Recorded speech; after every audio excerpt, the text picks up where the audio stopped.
Okay, all my Andrew Tate fans, where are you at? Drop a like on this video. You guys seem to like this content, so let's dive into it. Yesterday, Andrew Tate dropped his exclusive interview on the Patrick Bet-David podcast, which was incredible. It's 4 hours and 36 minutes long, and yes, I've watched it all in its entirety. Comment down below if you watched it and what did you think of it. But there was a segment in this podcast where he was talking about his lifestyle, smoking habits, has he got cancer or not? Then he was talking about his diet and his training regime, and I thought it'd be a good chance to react to it and to break it down here on this channel so we can draw some education from the game that Andrew Tate is kicking. And for those of you that don't know yet, there was rumours going around that Andrew Tate had cancer. There was a lump found on his lung. Turns out it's not. Spoiler alert. And yeah, we're going to pick up the podcast right where he begins talking about that, and then he transitions into his lifestyle. And we'll break it down in a simple manner. Sit back and relax, boys, and let's dive in. And eventually they did the biopsy, and they said, yeah, it's benign. Some lesion I might have had from when I had pneumonia when I was a kid or something. It's benign. And as I told you, I knew that cancer wasn't my life path. I knew it wasn't. But obviously rumors spread like wildfire. Wildfire. Everybody in the States. Especially because I smoke all the time. Right. But it was actually very refreshing to hear. I have zero smoking damage on my lungs. Zero. I was like, there's zero? Crazy. I mean, I'll accept a little bit. I'll take a little bit. But I think it's because I train every single day.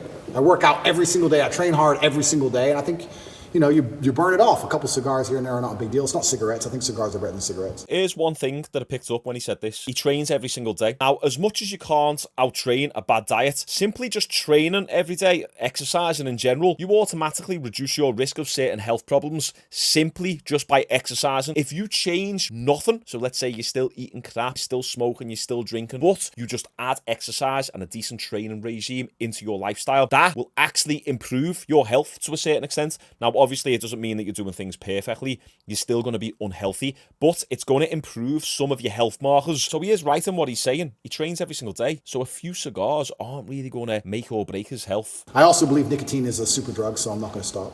I think nicotine and caffeine. A super drug? 100%. What does that mean? Nicotine and caffeine are what I run on. 100, that's all I run on. Coffee's for closers, bro. Tell him. 10 I mean, caffeine is a super drug. Same with nicotine as well. So both caffeine and nicotine help improve your cognitive function. But if you're fasting and then you're having caffeine and supersetting that with nicotine, you're going to feel like you're firing on all cylinders. Now, is this super healthy? Definitely not. There are some studies that show that people who consume caffeine actually live longer than people who don't consume caffeine. Now, it's all about moderation. If you're having 20 cups of coffee a day, then that's not healthy for you. Tate has a lot of cups of coffee a day. Anyone that drinks coffee between the two of us. Oh, really? By the way, you know who talked about nicotine? Tucker Carlson talked about nicotine, right? Have you seen that when he talks about nicotine, where he starts his day off with nicotine? Fire, 100%. Fire blood. I have about 10 to 15 cups of coffee a day and 2 or 3 cigars a day, and I only eat once a day. Yeah, so that's a little bit crazy. That's a little bit excessive, Tate. If you're watching this, hey, come on, when's my turn to do a podcast with you? Nah, I'm no Patrick Bet-David, but 15 cups of coffee a day is a little bit excessive. I remember I had this one client, and she used to train at 7 a.m., and by 7 a.m., she'd already had 8 cups of coffee. I was like, what time do you get up to be able to even do that? Obviously, there comes a point of diminishing returns, and then you get dependent on it. If you're consuming that much caffeine, then yeah, you are a little bit dependent on it. So that's not good for you. Now, a few cups a day is perfectly fine. There's also research showing that if you're consuming caffeine too early on in the morning, you're not actually improving your energy. It's false. It gives you the false sense of improving your energy. Basically just dumps your adrenaline, and then you end up crashing multiple times throughout the day. So the best thing that you can do in the morning is to wait until your cortisol levels, that's the main stress hormone in the body, wait until those levels come down a little bit, and then you'd have caffeine. So basically you're not spiking your adrenaline levels on top of an already high cortisol catabolic state. And it seems like Andrew Tate is drinking coffee all day, every single day. And it's funny because people look at 10 to 15 cups of coffee a day minimum. Wow. But you don't do drugs. Zero drugs. You'll have a sip of alcohol every once in a while. I used to. I haven't had alcohol in 9 months. I've quit. There you go. He's quit alcohol and he doesn't do any sort of drugs as well. So that'll also make you really healthy. But you're running on caffeine and nicotine. It's funny because people look at my physique when I put pictures up and they're like, what's your meal plan? I'm like, bro, cigars, coffee. Coffee and cigars. Coffee and cigars. I eat once a day. I eat once a day. What time? I eat dinner only. That's it? Only eat dinner and 8. So you do intermittent fasting for Every day. 18 hours? What? Yeah. And 80 to 90% of my calories are meat. So there you go. So he's obviously running off caffeine, nicotine, and eating once a day. That's not even really intermittent fasting. That's more like just actual 24-hour fasting every single day, which I done a while back to help improve my sickness. If you've been following me for a while, you know I've been a little bit sick recently, and fasting really helped out me immune system, my nervous system, fixes a lot of things. He said in one of his previous videos that he has a lot of meat, almost like a carnivore type diet, and that's how he maintains his physique. Because even if he's getting around 120, 150, 170 grams of protein a day, that's enough to really sustain and maintain his muscle mass as long as he's training. Now, if he wasn't training, that amount of protein isn't enough to really maintain his physique. But if he's training and putting that stimulus through the muscle, then yet that is going to help maintain his muscle mass a little bit more. Combined with, even if it is a low protein intake, you will still maintain muscle mass pretty decent as long as you're training daily. That's it. I'll just have like 3 steaks for dinner. Now, how much So there you go. He has 3 steaks for dinner. of that is genetics? How much is that? Like, Well, and to go back to that steak comment as well, the average steak's going to be somewhere around 50 grams of protein. If it's like an 8-ounce steak, you're looking at like 50 grams of protein, sometimes a little bit more, depending on how much fat is on it. So if he has 3 steaks, there's 150 grams of protein, probably averaging around 150 grams of protein a day. And that'll be enough to maintain his muscle mass as long as he's training, which we know he is. Sure, if it's genetics, but that's just how I feel best. I feel best when, if I smoke and drink. Yeah, and just before he dives into the next comment, genetics are huge. I've done a really good video on genetics. A few of you guys have probably already seen it, but you can go and watch that up here in the top corner, and it talks about how to know if you've got good genetics or not. I'm not sure if it's genetics, but that's just how I feel best. I feel best when, if I smoke and drink coffee all the time, I feel hungry, which motivates me, and I feel energetic. It's energetic hungry. That's how I like to feel when I'm working. I want to be hungry. If I eat, I'm tired. I relate to this. When I first opened my business, I was living on coffee and Skittles, pretty much just caffeine and sugar, and I was shredded and I was flying with the business. You feel mentally sharp and aware, whereas when I'm bulking and I'm trying to eat 3,000, 3,500 calories a day, sometimes even more, I do feel sluggish because your body has to allocate a lot of energy just to digest the food. It's only 20% of your energy goes to digesting your food, but it's still a significant amount of energy that could be allocated towards cognitive function and staying sharp and mentally alert. I always find that when I need to be awake and on it business-wise for that day, fasting is usually the best protocol. I've got a lot of business owners and entrepreneurs who are coached and who have trained over the years, and they're all the same. They usually benefit a lot from fasting. They just feel a lot more sharp, mentally aware, higher energy levels. They don't feel as sluggish or as drained as much. So yeah, I can totally understand why Tate does this. Life's too good if I eat. I'm in my mansion, I've just eaten. She's beautiful, I'm going to bed. No, but if I don't, but if I don't eat, I'm like, maybe I wouldn't say angry, but I like to have that tinge of irritableness. Does that make sense? I don't know. Maybe I sound crazy.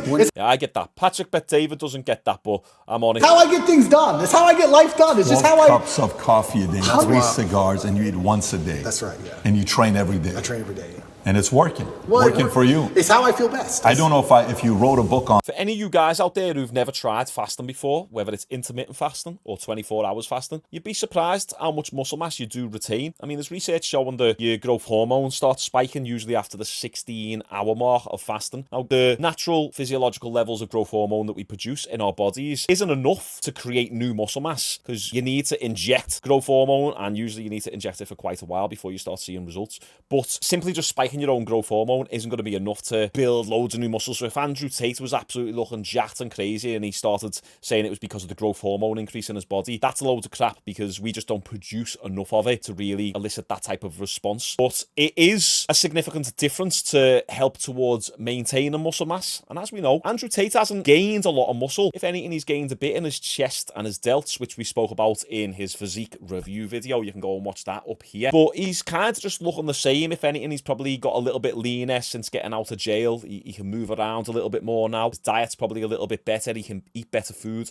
So usually when someone gets a little bit leaner, they look bigger. So don't get it twisted. If you see a picture of Tate and he shows his physique and he looks crazy jacked, he hasn't gained any muscle. He's probably just got a little bit leaner. So now his muscle's more visible and therefore he looks bigger. On Tate's diet, if that book would do well. Well, this is interesting because I had a blood test when I was in hospital for all these things, and my testosterone level, I'm not going to pretend to be an expert on male hormones because I'm not. I don't understand them. I don't know what measurement it's in, but it was between 9 and 27 is the testosterone level, the mark. It can be between 9 and 27, the normal range. I've never taken a steroid in my life. I don't inject anything. I don't take any pills, nothing. And I was 32. I was above the normal scale, and I'm 36 years old. It's supposed to be going down. Yeah, and there's one way to explain this. You got to look at like the normal range, but what we have to understand is like what is normal for the majority of the population. They live pretty poor, sedentary, non-active lifestyles. They smoke, they drink, they eat crap, they don't train. So the normal range, it's not really a good representation of like where if you've got high testosterone or not. So if you're over that, then it doesn't really mean that you're taking steroids. It just means that, well, you're training hard, you're eating good, staying lean. This is another thing. Body fat percentage impacts your testosterone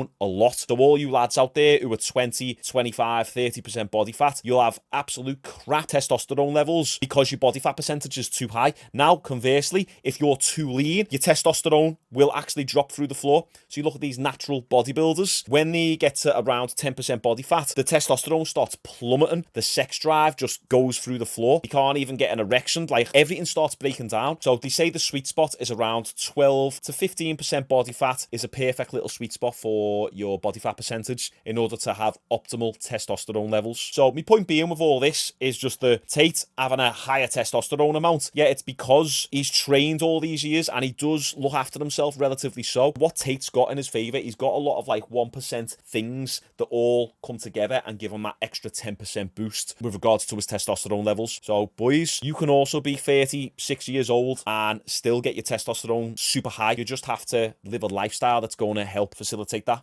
So whatever I'm doing, I'm sticking to. What was your diet and your regimen while in jail? There was no coffee? I had coffee and cigarettes. Don't worry, bro. I had those. Really? I spent my commissary money on coffee and cigarettes. I had coffee and cigarettes and one meal a day, same. So there was commissary money? Yeah, so we had... Who gave you that? Yeah, so a friend of mine put money on my account. So I was a rich guy in jail, because in Romanian jail, most people haven't got money, right? I was rich. I was rich. There's a limit to how much you can buy, but I was spending the maximum. So I had plenty of cigarettes, coffee. I actually quit coffee. Now we're talking about coffee, and then I want to go back to the point you made earlier, but I quit coffee for the first 30 days in jail because I've never not been caffeinated. My experience of life is caffeinated. Caffeinated human, right? If I'm awake, it's caffeine. So I'm like, I don't need energy now. I'm in jail. So I quit caffeine and all coffee for 30 days to see if there's any tangible benefits, and I can confirm to the world that there are none. Zero. I did not sleep any better. I did not go to sleep any easier. I did not dream anymore. Nothing, absolutely nothing good happened except I was tired all day. It was garbage.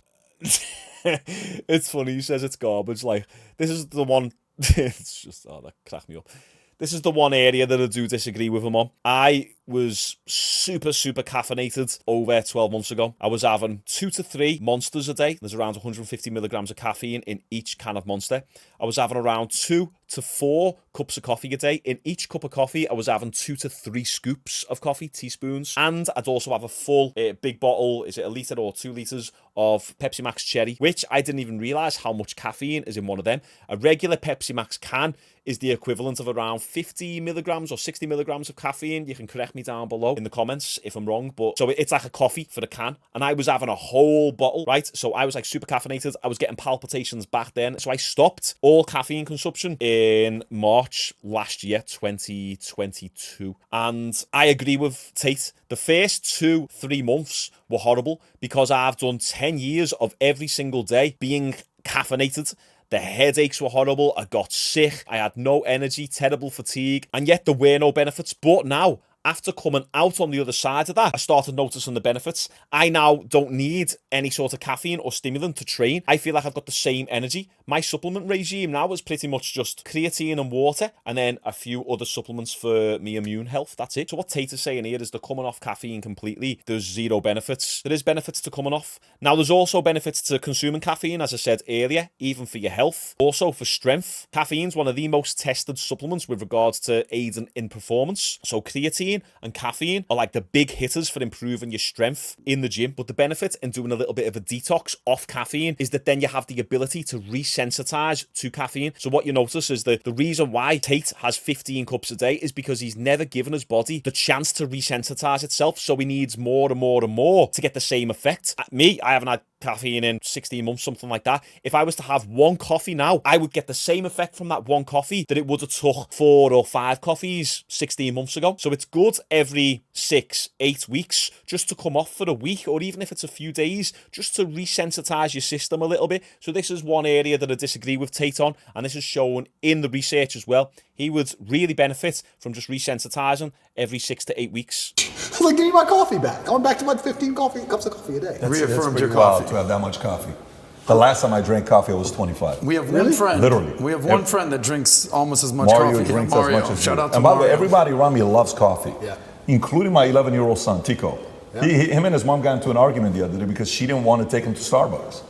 He's like, what do you mean? It's like, I want some coffee. He's like, you're not having coffee at 11 years old. Anyways, but it's working for you. It's working Okay, kids having coffee, that's where I disagree with. Kids do not need coffee. Silly parents. for your body. Correct. Sometimes when you find a diet or a combination that hits your body well, you'll know it, you'll feel it. And you have to know your body the best. Correct. I think there's no perfect diet for everybody. I agree. Everyone's slightly different. I agree. And that Yeah, and Tate is right there. There's definitely certain principles that is perfect for everyone, like calories in versus calories out. So, and carbs being really good for energy and for fueling your training. But for the most part, I've coached hundreds and hundreds of people over the last 12 years. Everyone is a little bit different. I've had some clients where they just don't really like having carbs. Business owners and entrepreneurs usually, they just feel better having protein and fats. And then I have some people, intermittent fasting is better for them. I have some people who prefer regular and frequent meals. Some people who just prefer to eat twice a day. Some people who prefer to eat once a day, but have snacks, like protein-based snacks throughout the day. There's no real one diet perfect for everyone. The best diet is the one that you can stick to. Spoke to one of the lads in the comments last time and he got angry that I said meal frequency doesn't matter, and it really doesn't. Meal frequency doesn't matter. Now, if you are a bodybuilder, of course meal frequency matters because you're trying to have 5,000 calories a day, and trying to do that in one sitting obviously isn't beneficial. And then also if you're training multiple times a day, that's where meal frequency does matter, because you need to make sure that you're getting more nutrients back in your system, more carbs back in your system, ready for the next training session. With regards to trying to digest all of your protein in one sitting, so Tate, for example, having one meal a day, 3 steaks, 150 grams of protein, can we digest all that protein in one sitting? Yes, but it just takes a lot longer. And people say you need to have multiple meals a day in order to spike your muscle protein synthesis. It is beneficial to do that, but also if you just have all your protein in one sitting,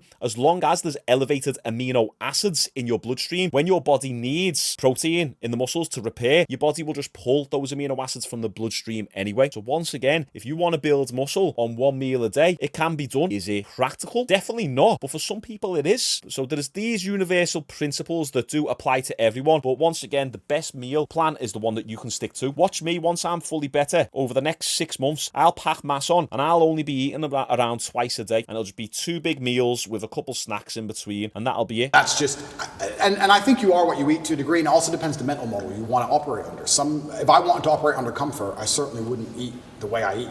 I do it because I particularly want to operate under a degree of irritability and high energy and hunger. I like feeling hungry. I don't like feeling full. I like being hungry all the time. I love that. I mean, that's the quality of people where, you can tell a lot from somebody how big they think after they make money and they have some success. Yeah. When they make money, that's when they slow down. That's when they get casual. The hunger goes away. Yeah.